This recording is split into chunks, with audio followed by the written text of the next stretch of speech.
Okay, let's get this rolling here. It's a little bit late in the evening, but nevertheless, I am going to give you guys a Mavericks Fast Break episode 2. So, thank you for joining me here tonight. I'll wait as you guys kind of trickle in here. Probably going to keep this one short. I know I said that last time and then wound up still delivering a very long 2-hour stream. I don't see that happening this time. Had a very exhausting weekend out of town traveling again. And yeah, didn't get back until late. So I'm going to instead just kind of play this pretty short, I think, depending on the viewers and, questions and input like that. But yeah, so let's get rolling here. I'll give just a couple minutes for people to filter in.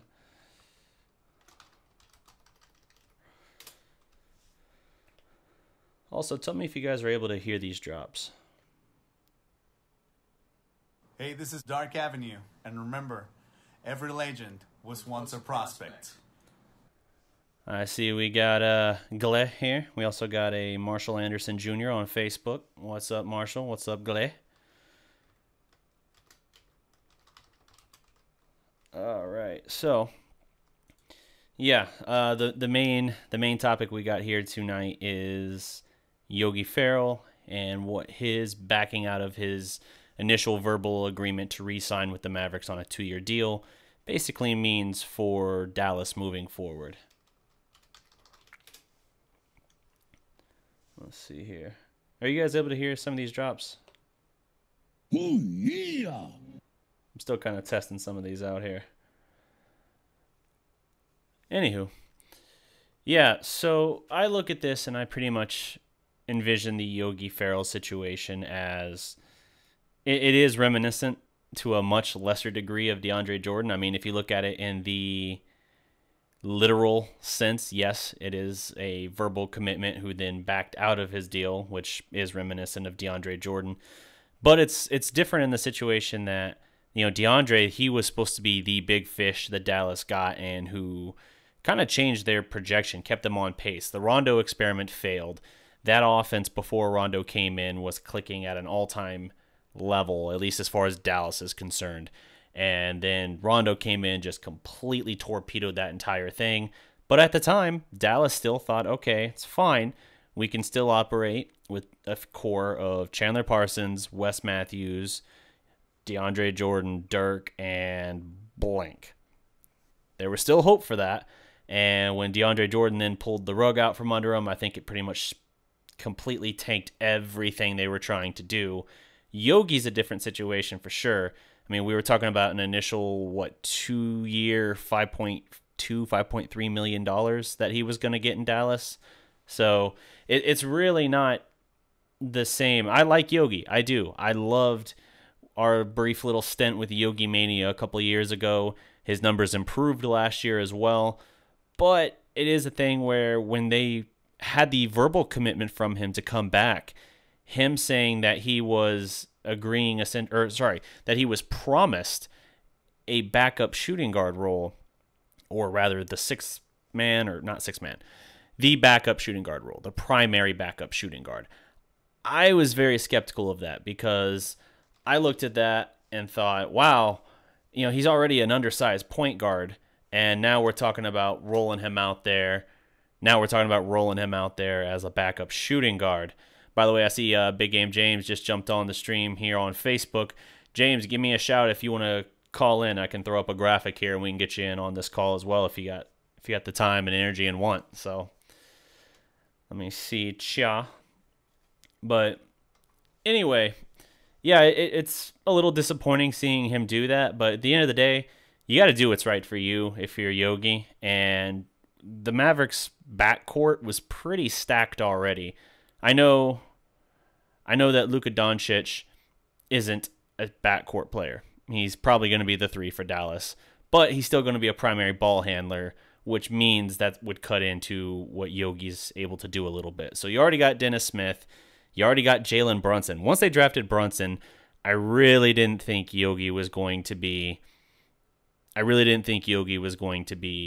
much long for the Mavericks. I was kind of hoping that maybe instead of putting the qualifying offer on him, they could have done it on, say, Seth Curry or even Doug McDermott. I mean, either one of those. Losing both of them was pretty tough, I think, in this situation, because there's no doubt the Mavericks lost a lot in the way of their three-point shooting this offseason. Now, I've said before and I'll say again, I know Doug McDermott was lights out for the Mavericks last year in his brief stint here. I think he shot like 49% or something crazy like that. He was great. But for his 3-year, $22 million deal, fully guaranteed in Indiana, plus he was already friends from previous stint in Oklahoma City with Victor Oladipo, I think that was a better fit for him, and it was a fully guaranteed contract for a guy who's really bounced around the league a lot in the last few years. I think he was drafted by Chicago, and then he went to OKC, then he went to New York, then he went to Dallas. Now he's in Indiana, so I think he was ready to at least get paid if he was going to be a risk for being bounced around because of his small contract. So I wasn't too disappointed losing out on McDermott, and I do think that Ryan Broekhoff will be a good. I kind of view him like a rich man's Doug McDermott, honestly. And shout out to Max Levy. He's on here a lot as Rangers King. Shout out to him. He had a great article that we actually published on the DallasProspect.com late last week, and I think he's put out since a more detailed version of it as well. Just a deep dive on Ryan Broekhoff and, from a scouting kind of viewpoint and everything. And I think he really nailed it on that. Definitely a very good read. Check it out if you haven't already. But I think we'll be okay. I liked that move. I felt like that kind of canceled out the loss of McDermott a little bit. But I am very disappointed for losing out on Seth Curry. And I think that's going to be something they're going to have to figure out how to replace. Seth Curry, he didn't play last year, but 2 years ago, I think he shot around 42% from three for Dallas. Let me check that out here. I'll look that up while I'm talking. But yeah, last year he was very, very good. Or 2 years ago, very, very good for Dallas in terms of his perimeter shooting. And that's going to be tough to miss. I mean, people forget he had a stretch from, I want to say, late November or early December 2 years ago until like mid-January where he was just lights out shooting and could not miss. Yeah, so he knocked down 42.5% of three-point attempts that season. So that's ridiculous. So to lose him for a pretty affordable deal to Portland's a shame for sure. Gle asking, will Devin Harris be potentially the new signing for the Mavericks? I think it very well could be. The Mavericks love Devin Harris. Devin Harris loves it in Dallas. They were very bummed out, really, to have to trade him, previously. And the word that we were getting essentially was, yeah, don't be surprised if he finds his way back to Dallas in the immediate offseason. And I think that's probably what's going to happen now. I think Yogi backing out paved the way for that because they have already previously in the past, they have run him as a two guard. He's an okay three-point shooter, nothing amazing, and he's the veteran leadership that they like and that they respect. They're probably going to look to bring him back, I would imagine, at this point. But I don't know if it's the best option out there. I just think it's the one that they feel most comfortable with, most likely. So let me take a dive here in the comments. Hype for Mavs talk. That didn't make sense, says Marcos Levy. Maybe I misspoke on something, but I've probably gone a little ways down the road since you said that, so I don't know what you're referring to there. But Logan Q, Yogi's decent. He is undersized, though. We'll be okay without him. Get more depth at the size of wing. Yeah, I agree. I think Dallas probably should look, even though Harris feels like a move that they would likely do in this case, I feel better about the idea of going and getting a front court guy. I think they're going to have to address the 4 position a little bit. I know we got Kleber on there as well, but I think, with Dirk coming off the bench, which I think will be the case this year, I think Harrison Barnes will start at the 4 and Dirk will come off the bench. I think that maybe they might want to have a little bit more there, but I don't know what their plan is. A small forward, I see someone saying, would be nice. Yeah, I mean the backcourt's full, and obviously a small forward counts towards the front court, but I don't know. I think that they're probably going to have to scramble a little bit. I know that they said they felt jilted, I think was the word that was being used, by Yogi backing out of the deal. And sure, to some extent, I can understand that. But at the same time, I don't think that's fair. Like, if it's the organization that does it to the player, we don't really blame the organization. But when it's the player that does it, there's some weird sense that he's not loyal or something. I mean, look what happened with DeMar DeRozan in Toronto. It's not always about loyal. It doesn't matter. For the player, the fans respect it, but it doesn't always, get reciprocated from the organization. Barry Grogan, what about Rodney Hood? Can we get him, yes or no? I would be interested in Rodney Hood. I really would. I think he's better than a lot of what we saw for Cleveland in the playoff run, but I don't know if we can get him. He hasn't been signed, obviously, yet, but I do think that we are very limited on cash, and it'll be tough to get him. I think the most they probably have, because Dirk's already at this point re-signed a 1-year, $5 million deal, and I think about what they have left is pretty much the $5 million or a little over $5 million they were trying to give Yogi. So if he'll come here for that, absolutely. But I don't know that he will. He still has some other suitors that are probably going to make a solid push for him and who could offer him more money, which puts Dallas at a disadvantage. It's a weird free agency period because you saw a lot of mega money spent at the top, but then you had guys kind of who were and still are kind of floating out there because there's not much money left. And these guys who are worth a lot more aren't getting it.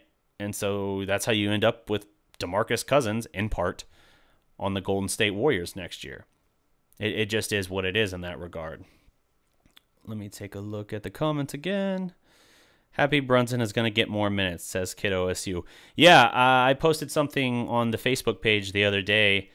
I think it might have been yesterday, actually. My days get blended a little bit crazy when I'm on vacation. Actually, let me make a change here in the view for you guys. This should come through. Yeah, all right. You guys should now be able to see the comments pulling up here, the live chat. Sweet. That looks pretty good if I say so myself. I am a live stream wizard. But, oh yeah, the graphics. See, I got sidetracked there. Start complimenting myself and the whole stream goes to shit. But, let's see. It was basically listing Brunson's accomplishments for the past couple seasons, and it's a really impressive list. Here it is. So Jalen Brunson, two-time NCAA champion, 2016 and 18, College Player of the Year, 2018, First-Team All-American, 2018, Bob Cousy Award, which is the best point guard, 2018, Big East Player of the Year, 2018, two-time First-Team All-Big East, 2017 and 18, Big East All-Freshman Team, 2016, and McDonald's All-American, 2015. The dude's done some real work here. And oh no, did my stream just go to S? Well, not S. Not my stream. My live comments. Whatever. I'll figure that out later. It's a process. I'll take back the pat off my back. I'll stop patting my own back if it's a little janky and the comments are disappearing. I think that's honestly just a setting I missed. But no worries. If it makes you guys feel better, I think they only disappear after so much time. But I can probably fix that while I'm still on here. Maybe. It might distract me a little much, so for the moment, I'm just going to roll. As you guys comment, they go up there and they'll hang around for a little bit. Let's see. They should go for someone who can play the 2-3. I agree, Marcos. David Nwamba. Yeah, I would like that as well. Do I think Dorian Finney-Smith will be on the team? I think so. I know that they really liked what they saw at him year one. Last year was a rougher year for him. But I still think he's got a lot he can bring to the table. It's just a matter of, his development and health. Last year, health was a problem for him as well, especially early on. So I think he will be. I think he's versatile enough, and he brings enough of what they like to the table that made him unique. I mean, it was his development in the first place that led them to trading Justin Anderson to Philadelphia, who he just got traded again, I want to say. I think he was part of that OKC Melo deal, and I think he's in Atlanta now. but that's neither here nor there. Hood will take the qualifying offer or be a free agent next year, I think, says Marcos. Yeah, I think so. I think a lot of guys are probably going to try and do that qualifying offer thing, honestly, because it makes sense. If you're a Clint Capella, now Houston's offering him $60 million, but he's wanting like 100. He's wanting like a max deal. He's 24 years old, and the dude is damn good. Now, he's not a guy that'll create his own offense, and that's why teams might hesitate a little bit to give him big money. But he does so much else really, really well. And I think that he is a perfect fit for what Dallas is trying to do. So I imagine he takes the qualifying offer this year. And if I'm Dallas next year with him being an unrestricted free agent and this DeAndre Jordan contract falling off the books, whoo, I money whip the shit out of him. But, Houston's always going to have that leverage being able to offer the 5th year. Bird rights and whatnot. But we'll see if he wants a bigger role or bigger paycheck than they're able or willing to offer, and perhaps even a bigger role. Maybe, because Houston's going to get crowded as they go try and acquire Carmelo Anthony back. I don't think or not back, but rather acquire him. They went for him before OKC managed to trade for him last time. Ooh, yeah, new subscriber. Oh, the graphic doesn't come up on this view. Damn it. It shows me the name when I'm on the other view. I'll have to add that. Sorry, so-and-so, I was going to shout you out by name. Ah, well. Anywho, yeah, whenever someone hits subscribe, you get the Macho Man. Oh, yeah. This is not a subscribe, but this is what it sounds like. Oh, yeah. Yeah. I love figuring out all these drops and everything. So, do I think the Mavs should get a new coach? Asks It Villa. No. No. Rick Carlisle is a top 3, maybe top 4 coach in the NBA. And I think the only reason the Mavs haven't fully cratered in the past 3 or 4 years is because of him. 2 years ago, when Dallas made that last push for the playoffs, when they started out, God, what did we start out through the first 21 games? It was something crazy, like 4-17. And he got us within striking distance of the playoff picture. Now, they kind of fell wheels off in the last couple weeks of the season then, but up until then, man, he absolutely was doing a phenomenal job. And he's been asked to do a lot with not a lot. Doing a lot with a little the past few years for sure. So I think I think Carlisle should stay in Dallas both for his benefit and especially for the Mavericks' benefit as long as possible, because guys I would take over him right now, probably, I mean, in terms of longevity, I think Popovich is probably looking close to the end of his run now with the Kawhi Leonard situation blown up and him off to Toronto. DeRozan's a nice piece to get back, but I don't think there was ever a way you were going to do a trade-off for the Spurs there and not take a lesser end of the deal, really. But if there's a team who can stay relevant despite a trade like that, it probably is San Antonio, the freaking beacon or perfect example of stability and consistency in the last 2 decades. And I hate them so much. But, sorry, I got off track. Popovich, maybe. I mean, if we're talking like the immediate, maybe I'd still say Popovich. And then Brad Stevens, I think, is really, really good for Boston as well. Outside of that, I think it becomes pretty debatable. Guys, if you have specific questions for me, hit the tag for the Dallas Prospect. That way I see it highlighted, because there are enough of you, and I am happy to say this, there are enough of you here that it becomes very possible for me to miss your comments as they fly by. Do I think the Mavs, Ray Reichs, asks, do I think the Mavs make the playoffs? Right now, honestly, that's going to be tough. It is. I think that they lost a lot in the way of shooters, and I think that significantly complicates things for them. I could see, depending on how ready Luka Doncic is and whether or not Dennis Smith steps up and improves in year 2, doesn't regress, and then really DeAndre Jordan, if he can be the rim protector and rebounding monster for them and the lob threat, that they wanted back in 2015. If he can still be that DeAndre, which last year I think he averaged like freaking 15 boards or something, then maybe I could see them making the edge of the playoff picture there. But I think honestly they could fall anywhere from 11 to 8. It's tough, man. Phoenix was one of the few teams behind them last year, and I think the Suns have overtaken them with having probably next to Dallas I think Phoenix probably had the best draft, but Dallas is a close second if that's the case. Phoenix has made several very, very good moves. Gleh, damn, that looks good. That's what I'm saying, man. I'm trying. I don't know why the comments vanished. I think I could fix it, but... Oh, hey, there's the guy that subscribed earlier. Hignor Domelis subscribed. Shout out, Hignor. That's what's up. Welcome to the fam. But I could probably fix it, but I'm worried about it affecting everything I got going on here, or I fix it and then it's like, oh, this will take effect next stream. Like, damn it. All right. I'll just leave it for now. If you guys don't like the viewer chat over there, let me know and I'll flip it back to the standard. But I think it's cool when you guys can kind of see your own conversation up there too. That way, when people watch back after the fact, it's not just me talking to nobody, but you can see your questions and everything come across there too. I'm rambling again, I know. Let's see. I already hit on the do I think Mavs should get a new coach.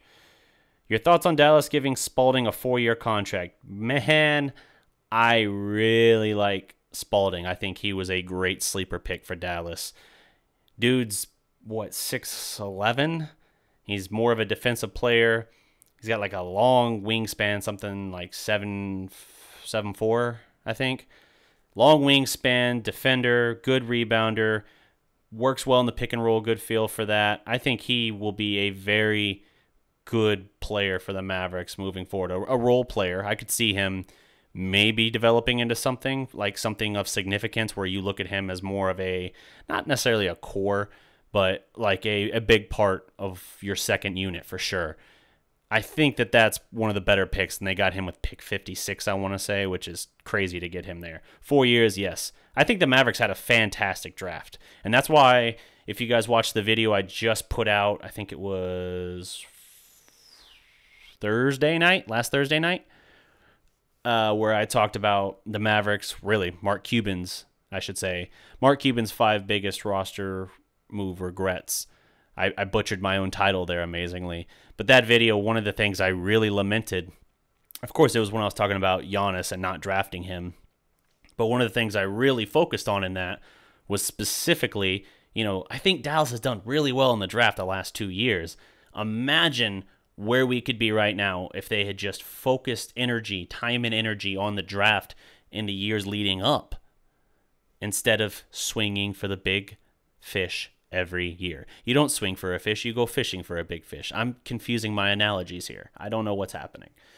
But nevertheless, if you want to check that out, by all means, go check it out. Hit it a like. Law Nation. Let me know when you want me to do a film session on the Mavericks. Hell yeah, Law, that's what's up. That's what's up. Yeah, man, we'll absolutely find that. Law Nation getting in on the Dallas Mavericks. But yeah, lost my train of thought again. Oh yeah, the video. Yeah, I think that's by all means, check out the video, give a like, give a sub. We're trying to grow this thing, man. We're moving, but it's gonna take some grinding. I want to try and get us back.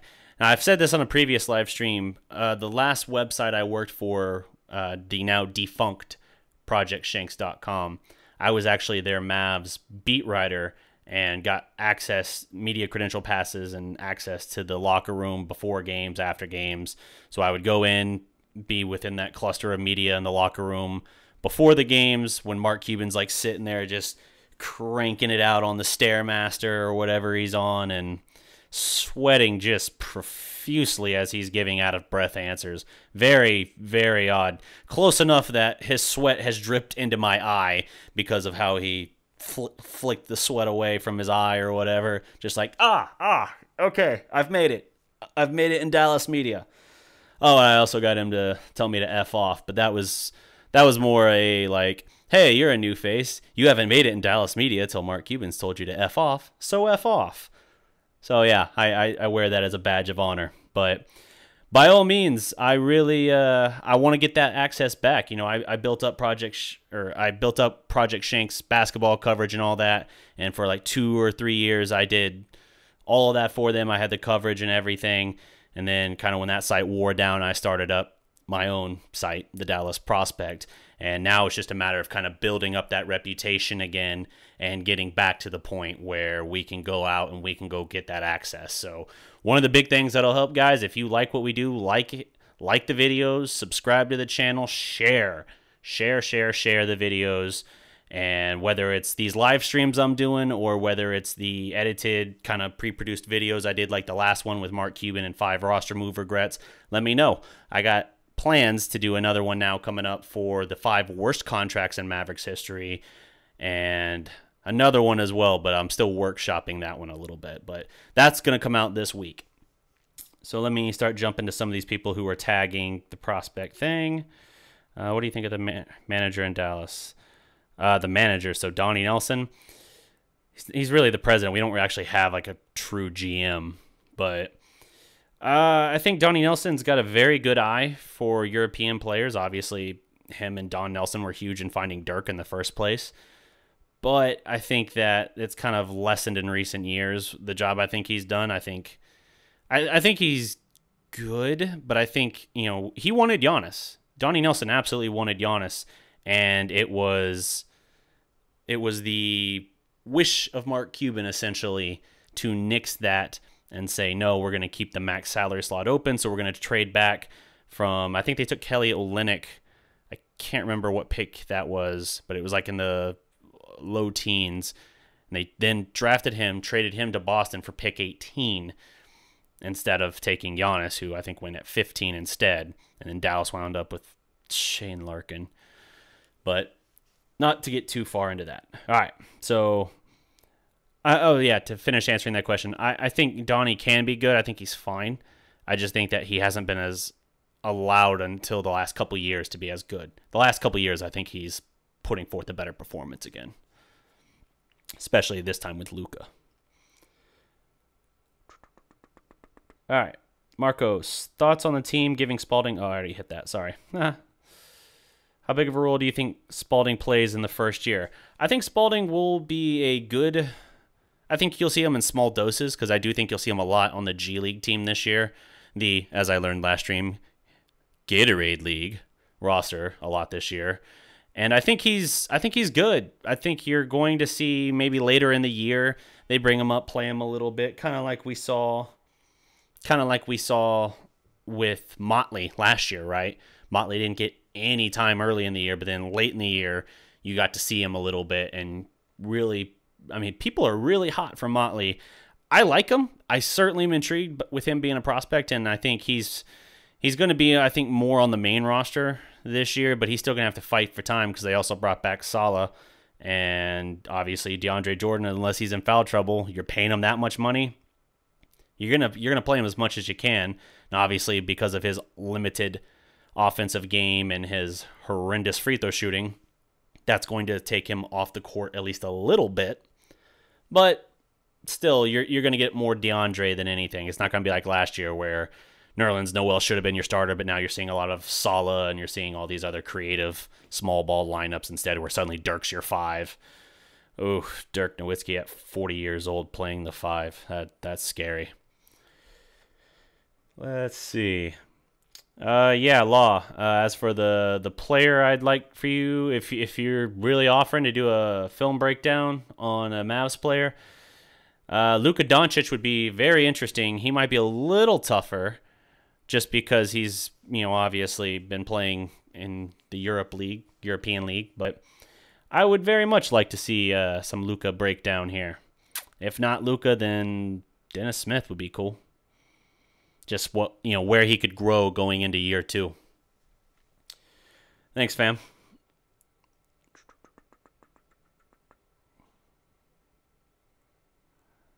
Marquise McCauley, I'm pushing for Wiggins to Dallas. I believe in his game. He is a better player than Barnes. I agree he's better than Barnes. Certainly feel he has a higher ceiling. He's been a little bit of an enigma so far in his career. I do think Carlisle would be able to help him in that regard. But it's still one of those things that he's going to have to... He's a big contract number two, man. You'd have to acquire him via trade because he just signed a big contract, I believe. I would be intrigued, but hesitant a little bit because I think he could come in and maybe be one of your two high scorers, because I don't think Luka's ever going to be one of your high scorers. I think Luka's going to be one of those guys whose average tends to hang around the mid-teens and who's more so about his playmaking ability than his actual raw scoring ability. But I'd be curious. I just don't know how likely it is.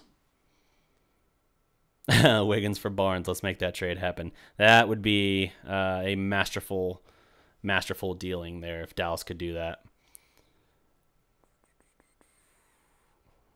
Let's see, jumping down. Who are the best shooters still available that are realistic options? Asks Jacob Perkins. Whew, that. I'd have to look at what the latest is on that. As I said earlier, I've been out of town this whole weekend, so I've only seen a handful of the roster moves. I know one or two of the guys I still had an eye on ended up getting signed. So that one I don't know about. But I would be interested in seeing that layout again, because they got to address it somehow. I did Dennis Smith film session before. Oh, that's right. Law did do a film session on Dennis Smith at the start of last year. My bad, Law. I do recall that. Yeah. I do think that Brokoff was a good signing to kind of offset the loss. Oh, hey, my other co-host. I'm going to have to text him and tell him if he wants to jump on. He's going to have to jump on via online means, because I can't really just do, hey, it's not showing his number. We're good. Hey, how's it going? Can't really do that. Let me text him. But I think that Brokoff offsets the loss of Doug McDermott, and you're getting him, obviously, at a much cheaper deal, so that's good. It's really Curry that I think was a big loss, because I think Curry was more than just three-point shooting. On air.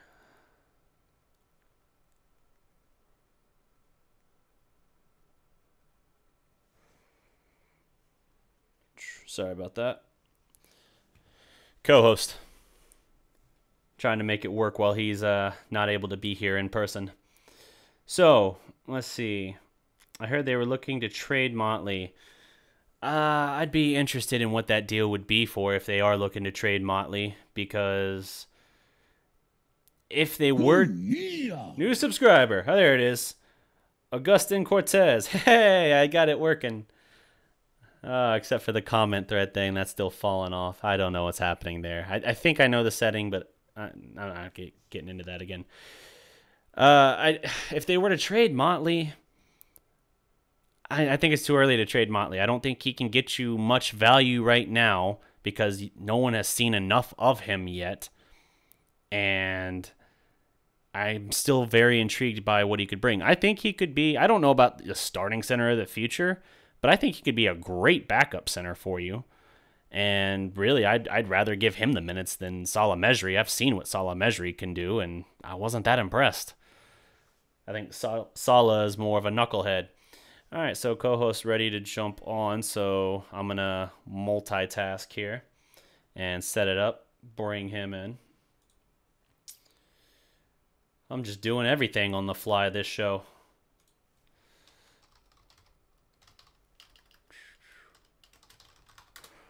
Let's see.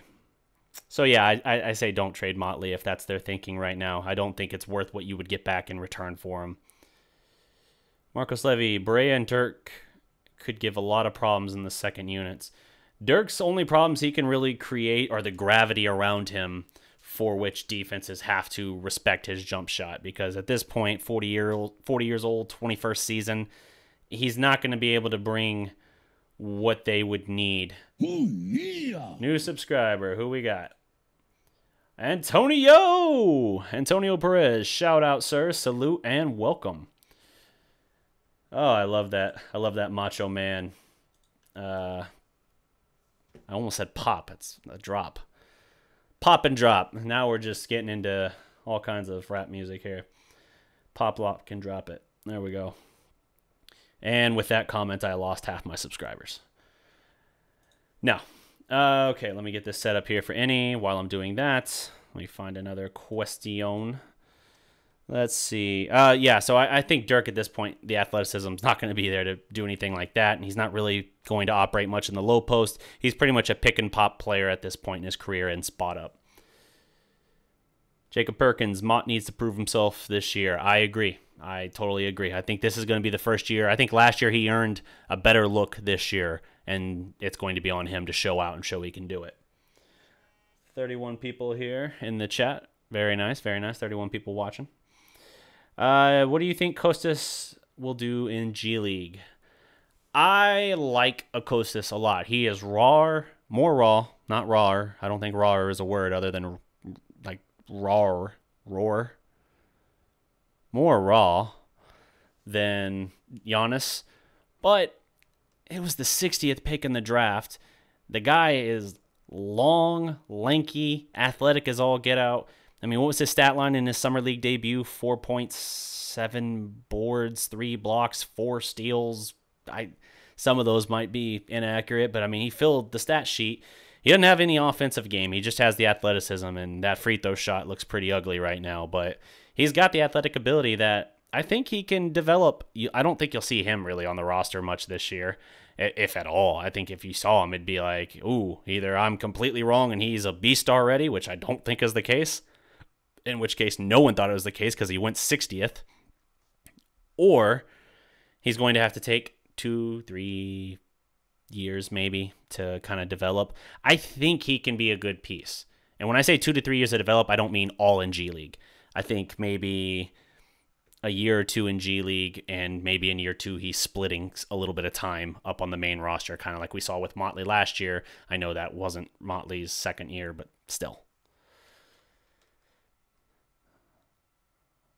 I hope Brokoff can be a Joe Ingles type of player. Yeah, so if I mentioned this earlier as well, Rangers King, who I don't see on here right now, Max Levy, actually had a great breakdown. He's a new contributor we brought into the DallasProspect.com, and he is a kind of scout for us as far as that. And he did a really good deep dive on Ryan Brokoff. So if you're interested in what his strengths are, what his weaknesses are, what he can bring to the team, by all means, go check that out on the DallasProspect.com. Now, if you are interested, but you're not a super deep analytical stat guy, there is another version he also wrote that's a little bit more of a simplified version. What's the phrase I'm looking for here? Whatever. A more simplified version for the common casual fan. He has that as well. So that's how hard he's wanting to work here for it. So he's like, hey, I have all this insane breakdown here. Might be a little over the heads and a little too deep for people as far as their attention span on wanting to read it. If that's the case, here's a simplified version that still gives you a good idea. So if you want, check those out. He actually draws that exact comparison.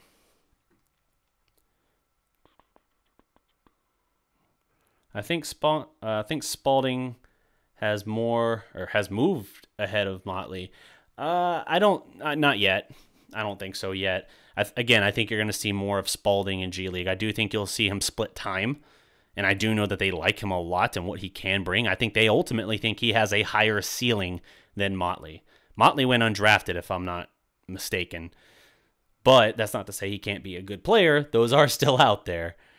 I think JJ, am I insane? Is JJ Barea, was he undrafted as well? Oh, yeah. Sorry, Annie. See? Getting distracted. I'm all over the place. Phone call. One sec here. Co-host yelling at me. Guy couldn't even be here, but he's yelling at me. Come on, son. Let's see. No, not that guy. Anywho, I think you're gonna see a lot out of him. It just and he's on here. All right, so he should be able to jump straight on here. Any, if you're already listening, you're gonna be live as soon as you answer this call. So be ready. Marcos Levy, JJ was undrafted. Thank you, sir. Oh, look, there's Any too. Good, you are listening. Oh, here we go. Oh, you guys probably get the ring sound. Any. Can you? Oh, I hear you. I hear you, but you sound janky. This is not good. Hello, can you hear me? I can hear you. Guys in the comments, if you can hear Any, let me know. Cool. But, All right. Yeah, I got you loud and clear here. All right. And do I still sound janky? No, you sound better now. Cool. So, yeah, update. JJ Brea was undrafted. Yes, sir. I do believe that in the long term, that the Mavs do have Spalding ahead of Motley, because I am hearing that they're trying to trade him or whatever. But I'm really, really fascinated with what Ray Spalding can bring. If you can have Ray Spalding and Kostas Antetokounmpo fill out to what they can, be a little bit, that will be really good for the Mavs. We're going to see something that I don't think the NBA has ever seen before, and is really exciting. I might go as far as actually going to G League games this year. Why? Am I breaking up again? No. My was I was wondering what big statement you were about to make. I thought you were about to be I thought you were about to say, I'm not going to go too far, but I'm thinking Dynasty. No. Oh, I'm seeing something special now. They have to. Okay. Shout out. They have to fill out. Jacob, Marcos, and Barry confirming they can hear you on the stream, so we're good there. Cool. All right, appreciate that. I cool. So, did you watch any of the summer league? I saw some of it here and there when I was able. Yes, I probably only saw 1.5 complete games and then highlights from the others, admittedly. Yeah. So what I've seen, with my professional scouting eye, from what I've seen of Ray Spalding, basically he's like a multi-tooled type player. He's gonna be something. He has a shot that looks developable. It's not consistent right now, but you're breaking up a little bit. Gosh darn it! Come on, son. You sound better now. All right, so he has a shot that looks like it could be developable. That's the tough word to say. That's good. Also, he's about 6'10", very athletic. He's a rim roller, can catch lobs, and also he has very good handles for a guy his size. So if he can fill out and he can actually be, fill out to his potential, I'm thinking. I wouldn't say Theo. I'm trying to find a dude with his type of impact where he was drafted. I mean, he was chosen 56. I'm not going to go out of the way and say he can be a Draymond Green in terms of impact on the team, but he can play a huge role on a championship level team.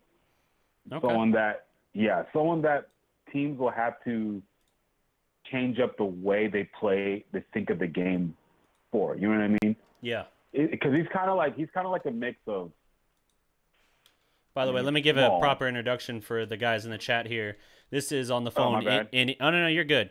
This is on the phone here. Any Nduka. He is our primary Mavs contributor for the Dallas Prospect. Really does a lot of these podcasts and streams with us here. This one, because it was so late in the evening for the stream, was not able to be here in person with me. But all the same, we're trying to make this a regular setup we do for the show moving forward. All right, sorry about that. Yeah, I would. Yeah, no, I would have been there. We're right now. My brother's getting married, and we're getting down to crunch time. I think he's getting married about 3 weeks, so we just had a big meeting to put on so we can make sure everything runs as smoothly as possible, because we're expecting a pretty big turnout. People are coming from all over the world Wow. See my brother get married, so it's gonna be pretty huge. So Nice. that's the reason why I couldn't attend. But I am, for all the Mavs guys out there, all the Mavs fans, I'm really excited. Off season has been a little bit of a bummer. Not gonna sugarcoat it, but we had so much cap space going in. I mean, we did get the big fish, which was DeAndre Jordan, but we really couldn't do anything else outside of that other than bring back, our players and then sign Ryan Broekhoff, which I actually get excited about him as well. Yeah. I feel like he can be someone that the Mavericks can develop as well. Yep. Have you had a chance to read Max's analysis on him on the website yet? I haven't. Okay. I have not. I've been so freaking busy with just life right now. Yeah. No, I understand. It's definitely worth the check out on that. Max is seems like a very good scout for us. I think I'm actually excited to bring him into the mix and everything. Nice. So I did hear your Ryan Broekhoff analogy. And I'm not Ryan Broekhoff. Joe Ingles. Ryan Broekhoff analogy. Yeah. And that, I find that's very accurate right there. I know we're probably bringing him in because he shot 50% overseas from the 3-point level, but I'm also hearing from different scouts. I'm reading from different scouts that he does have a little bit of some defensive game in him as well. So being a nice 3-and-D type guy, he's about 6'7". That's kind of what I heard on him. That he would be like an Ingles, but with a little bit better defensive capabilities, and that intrigues me for sure. Which would be freaking awesome with what we need. I'm just trying to freaking take care of everything where I've been. I was listening to the podcast while I was waiting for you to get me patched in. Yeah. Sorry, I've been trying to multitask like 5 things on this stream, and I keep getting sidetracked. And then I saw your text. I was like, oh crap. No, man, I get you, dude. Because I was like patiently waiting, and then people were like asking questions, and I was like, I know the answer. Try to get me in. So I'm really excited about him, and I'm trying to get caught up too. As far as free agents, someone asked the question. I don't know who, but what was I guess the available free agents that are realistic for the Mavericks right now? Mm-hmm. Something like that. Well, yes. As far what I'm thinking, because remember we spoke with Ari a couple weeks back, and he says pretty much all the Mavericks need right now is people who are capable of hitting the 3. Yes. And I'm really not sure what they're going for. If they're trying to compete for the playoffs right now, everyone should be on the table. However, if they're still trying to develop people for the future, of course, your older guys are not going to be on the table. So as far as guys who are going to be affordable and that can hit the 3,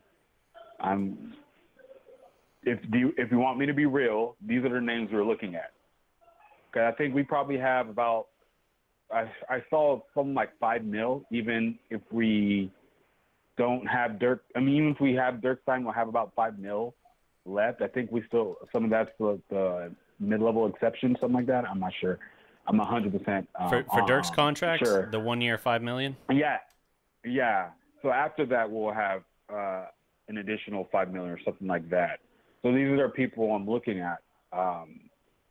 If I'm the Mavericks, and we're trying to make the playoffs next year, that's what they said, then everyone's on the table. So this is what we're looking at. Nick Young. Oh, man. Swaggy P. 6'7". Yeah. So pretty much at this point of the free agency, everyone is basically falling through the cracks. Mike Fisher calls these people, these type of people, fallen angels. I was really wanting them to go after Michael Beasley.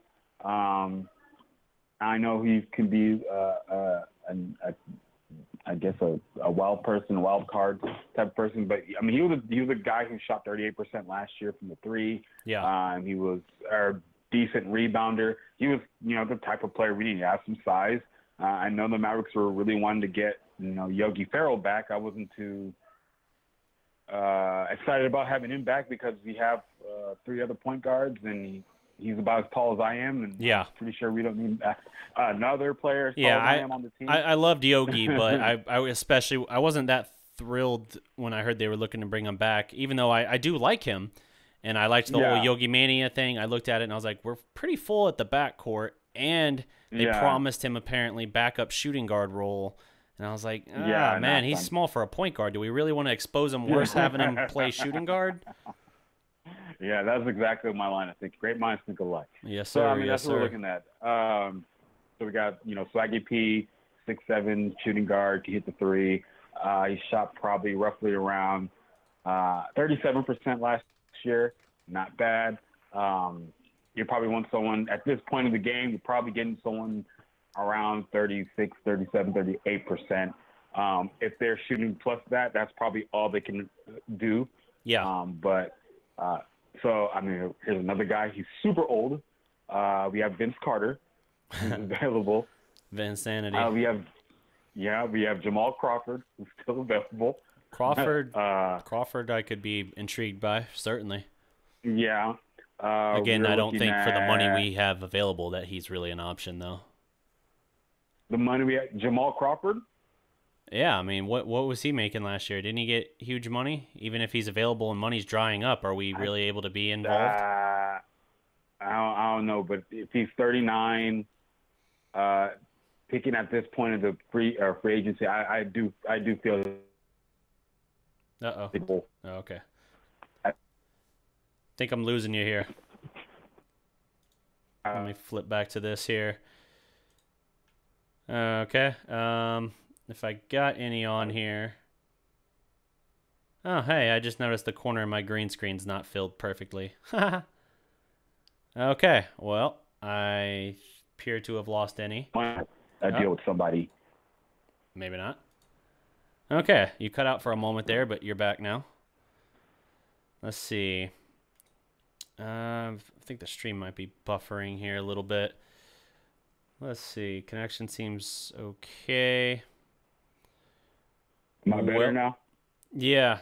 I think let's go into a wrap-up on this, though. I've already been going about 55 minutes, and the stream's starting to lag a little bit. Darn it. All right. Well, anyway. No, man, you're good. I mean, so those are the type of people we have. I know I mentioned Jamal Crawford, not Jamal Crawford, Jordan Crawford. People are like, he's not good. I get it. He's old. He's like 30. He's been in the league for a couple of years. He still hasn't found a home. But he can hit a three. I mean, those are the type of people. Luke Babbitt, who's just he's not the most exciting guy. He's not going to move any needles, but he is capable of hitting the three very well. But that's about all he's going to do for you. I mean, so those are the type of people. So I know we're looking at David Nwamba too. And I might have. He's very good on. All right. He's that type of guy. Gotcha. Okay. Well, I think that's pretty much going to wrap up our time on this stream. You keep kind of coming in and out. You're coming in and out on the call. I think we're going to have to wrap this one up on that. But you hear me? Yeah, I mean, I hear you now, but you're in and out quite a bit. So I think we're going to have to wrap up on the setup we got here. We'll be back this following weekend, probably Sunday, earlier in the afternoon, I would imagine, to do another episode of Mavericks Fast Break. Thank you guys for checking it out, all the new subscribers. Thank you very much for your support. Let me see here. I'll see if I can actually manage to unveil one of my other new features.